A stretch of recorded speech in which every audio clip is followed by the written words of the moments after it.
Hello everyone, मैं शगुफ्ता आप सबको वेलकम करती हूँ आपके अपने एस प्रॉपर्टीज यूट्यूब चैनल पर। उम्मीद करती हूँ कि आप सब अच्छे होंगे। दोस्तों, सेल्स की सीरीज में जो रियल एस्टेट की सेल्स है इसके संबंधित जो जानकारियाँ हैं मैं आपको दे रही हूँ। इसमें ये आपकी चौथी वीडियो है। अगर 3 वीडियो आपने नहीं देखी पिछली तो मैंने लिंक डिस्क्रिप्शन में दे दिया, उसको जाकर के प्लीज़ देख लीजिए। दोस्तों, अब बात करते हैं लक्ष्य की। जब हमें किसी मंजिल पर पहुंचना होता है तो हमारे पास लक्ष्य होता है। उस लक्ष्य के बिना मंजिल पर आप नहीं पहुंच सकते। अगर हम कहीं से निकलेंगे तो कहीं भी पहुंच नहीं पाएंगे। हमें पता होना चाहिए कि हमें जाना कहाँ है। तो जब हमारे पास लक्ष्य होता है तो हमारा दिल मन लगता है पूरा काम करने में। उसी तरह से अगर बात किया जाए, जैसे गूगल मैप है तो गूगल मैप आपको कहीं भी नहीं ले जा सकता है जब तक आप उसको बताएंगे नहीं कि आपको जाना कहाँ है। जब आपको पता होगा कि आपके रास्ते के सफर में डिस्टेंस कितना है, आपको जाना कहाँ है, तब आप उसके लिए साधन जुटाएंगे। और जब आपके पास साधन होंगे तो आपके लिए रास्ता आसान हो जाएगा। तो आपको पता होना चाहिए कि आपको जाना कहाँ है। तो इसके लिए लक्ष्य जरूरी है। ऐसा सर्वे में माना गया, हार्वर्ड यूनिवर्सिटी के सर्वे में हुआ था, उसमें माना गया कि 100 लोग चाहते हैं कि वो अमीर हों, 100 लोग चाहते हैं कि वो सफल हों। अगर उनसे सफलता के बारे में पूछा जाए तो शायद ही उसमें से अगर बात किया जाए तो 33% लोग ऐसे होते हैं जिनको सफलता का पता ही नहीं होता कि उनको सफलता चाहिए क्यों। और उसमें से मात्र 3% ऐसे लोग होते हैं जो उनके पास गोल्स लिखे होते हैं, उनके पास खुद के सपने लिखे होते हैं। तो जो खुद के सपने लिखते हैं वो लिखने से ही, आप अपने सपनों को लिखने मात्र से ही आप 95 में से जो 100% लोग हैं उनमें से 95% लोगों को छोड़ करके 5% में आप आ जाते हैं। क्योंकि सपने लिखते वक्त आपको ये होगा कि होगा भी नहीं होगा, कैसे होगा, क्या होगा। तो आपके मन में इतने सवाल आएंगे कि आप लिखते ही नहीं ना। बात किया, सब कहते हैं कि मेरे सपने हैं। अगर उनसे पूछा जाए कि लिखे हुए विद डेट विद टाइम, आपको अपने सपनों को लिखना होगा। क्योंकि जब सपने होंगे हमारे तो आपको रुकने, रियल एस्टेट हो या कोई भी सेक्टर हो, आप कहीं भी सेल्स करने जा रहे हो तो सेल्स में उतार चढ़ाव आते हैं। तो उतार चढ़ाव से लड़ने के लिए आपको सपने जितनी आपकी मदद करेंगे उतना कुछ भी आपकी मदद नहीं कर सकता। दोस्तों, ये मेरे साथ पर्सनली होता है कि कई बार मैं काम कर रही होती हूँ और हर दिन 24 घंटे एक तरह से नहीं होते। इंसान के अंदर इमोशंस आते हैं, वो निगेटिव भी होता है, उसके इमोशंस भी होते हैं। तो जब वो निगेटिव इमोशंस होता है ना, या हमारे कुछ फेज ऐसा होता है जो हम काम कर रहे होते हैं अपना 100% देने के बाद भी वहाँ पे रिजल्ट नहीं आता है, तो उस वक्त हमारे सपने हमारा मोटिवेशन होते हैं। उस वक्त हमारे सपने असली वो जान होते हैं जो हमको कहते हैं कि नहीं, एक कदम और एक एक कदम और करके ही इंसान मंजिल पे पहुंच जाता है। अगर दशरथ मांझी साहब ने सोचा ना होता, उन्होंने सपना देखा था कि उनकी वाइफ जिस टाइम पे पहाड़ों से खत्म हो गई थी, डेथ हो गई थी उनकी वाइफ की, उसके बाद उन्होंने सपना देखा कि मैं पहाड़ को काट दूंगा। तो पहाड़ को काटने में 21 साल का समय लगा। वो छेनी हथौड़ी से उन्होंने पहाड़ को तोड़ दिया, पूरा बीच में रास्ता बना दिया। तो रास्ते के लिए उनके दिमाग में सपना था। इसी को बात किया जाए, एक स्टोरी से मैं आपको बताऊंगी। वॉल्ट डिज्नी की बात किया जाए तो जो डिज्नी बनाया तो उसके लिए जो वॉल्ट डिज्नी साहब थे, उनकी जब डिज्नीलैंड बन गया है पूरी तरह से, उसके कुछ समय पहले ही, डिज्नीलैंड की ओपनिंग के कुछ समय पहले ही उनका जो है ना निधन हो गया था।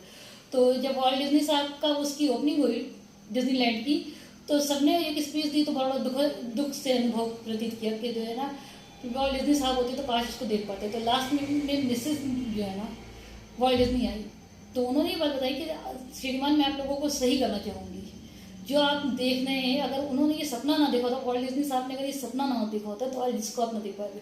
तो सपना पहले आप देखेंगे, आपके सपने में आप अकेले होंगे, ये भी बात पहले से आप तैयार किए। आप कोई भी लक्ष्य बनाएंगे तो आपसे सब लोग, आपके साथ वाले जितने भी आपको लगता है कि आपके साथ हैं, वो सब छूट जाएंगे। ये बहुत फैक्ट ऑफ लाइफ है। तो इस फैक्ट ऑफ लाइफ को आप मानिए, आप खुद के साथ होंगे, लक्ष्य के साथ।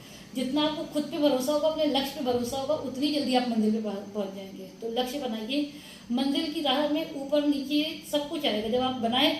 जैसे आपको दिल्ली जाना है तो दिल्ली जाते वक्त, अगर आज आप लखनऊ से मैं दिल्ली जाऊंगी तो मैं अगर ट्रेन से जा रही हूँ तो हो सकता है रास्ते में मुझे बारिश भी मिल जाए।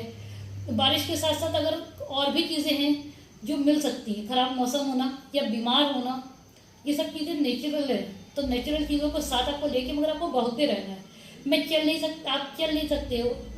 अगर आप दौड़ नहीं सकते हो तो आप चलो, अगर आप चल नहीं सकते हो तो आप रेंगो, मगर रुको मत। अगर आपने एक बार अपना लक्ष्य बना लिया है ना, तो फिर सारी दुनिया इधर की उधर होती है। आपके पेरेंट्स, दुनिया की सारी चीज़ें आपके खिलाफ हो जाएं तो आप एक सेल्फी उनके पीछे घूम करके लीजिए। ये बहुत कहने के लिए बहुत हिम्मत लगती है दोस्त, और करने में उससे भी ज़्यादा हिम्मत लगती है कि आपको एक बार पीछे उनको साइड में करके आपको सपने को चुनना होगा। क्योंकि वो सपना आपका है। जिस दिन आपका सपना पूरा होगा तो जिस तरह से लोग शाहरुख खान साहब के लिए तालियां बजाते हैं, जिस तरह से लोग आज के टाइम पे सेलिब्रिटी के लिए तालियां बजाते हैं, वो सब सेलिब्रिटीज ने अपने सपनों को फॉलो किया, ना कि लोगों को। तो मैं आपसे कहना चाहूँगी, आप भी अपने सपनों को फॉलो कीजिए, क्योंकि आप भी एक सेलिब्रिटी हैं। उसका सबसे बड़ा एग्जाम्पल है कि आपके अंगूठे के और हमारे अंगूठे के निशान नहीं मिलते। दुनिया में जितने भी लोग हैं सबके थंबप्रिंट एक जैसे नहीं होते। तो सबके अंगूठे के निशान भगवान ने अलग बनाया, तो इसका मतलब सबको सेलिब्रिटी बनाया है। तो ऊपर वाले की बनाई हुई चीज़ कोई भी चीज़ बेकार नहीं होती। तो अपने लक्ष्य पे काम करने के लिए, अपने आप को सेलिब्रिटी बनाने के लिए आज से ही अपने लक्ष्यों पे काम कीजिए। रियल एस्टेट के लिए अपने आप के 2-4 लक्ष्य, छोटे से छोटा बड़े से बड़ा लक्ष्य लिख लीजिए। आपको नए कपड़े लेने हैं, या आपको कहीं बाहर किसी खाना खाना है से लेकर के, अगर आपको किसी कार को चाहिए, घर जो भी चाहिए XYZ, आपको एक पैसा चाहिए तो पैसा अगर आपको चाहिए तो कितना पैसा चाहिए, क्यों चाहिए, तो वो सब आपके सपने हैं। इन सपनों को, लक्ष्य को लिखिए आप। जब आपके पास सपने लिखे होते हैं ना, तो आपको हिम्मत मिलती है, और हिम्मत से बड़ी दुनिया में कोई भी ताकत नहीं है। तो उम्मीद करती हूँ कि वीडियो अच्छा लगेगा। कल हम आपसे बात करते हैं कि लिस्टों पे कैसे काम करें, क्योंकि सपने जब आपने देखने हैं, आपके सपने लिख गए, तो कौन कौन सी आपके पास लिस्ट होती है, इन लिस्टों पे अगर आप काम करेंगे तो आपकी मंजिल बहुत आसान हो जाएगी। तो इस चैनल को लाइक, शेयर एंड सब्सक्राइब कर दीजिए, ज़्यादा से ज़्यादा लोगों तक शेयर कीजिए, ताकि जो फ्री का जानकारी है आप लोगों की, बहुत से ऐसे लोग हैं जिनको रियल एस्टेट में तो आ जाते हैं मगर उनको पता नहीं होता। जैसे मैं भी रियल एस्टेट में आई थी, तो मुझे भी गाइडेंस के लिए बहुत तरफ देखना पड़ा। तो वो सब चीज़ें आप जिनके साथ हो रही हो, तो उनको एक सही मार्गदर्शन के तौर पे मैं इसको लेके आ रही हूँ। बाकी मेरा लखनऊ में मैं रियल एस्टेट पे काम करती हूँ। अगर किसी को लखनऊ में किसी भी तरह से रियल एस्टेट की जानकारी चाहिए हो, किसी भी तरह के प्लॉट, फ्लैट या रो हाउसेज संबंधित कोई भी तरह की जानकारी लेना, खरीदना या बेचना, जिस तरह का भी कोई भी काम हो, या अगर आप हमारे साथ जुड़ करके काम करना चाहते हो, तो मुझे मेरे नंबर पर संपर्क करें। जैसा होता है आप मुझे बताएं। Thank you so much.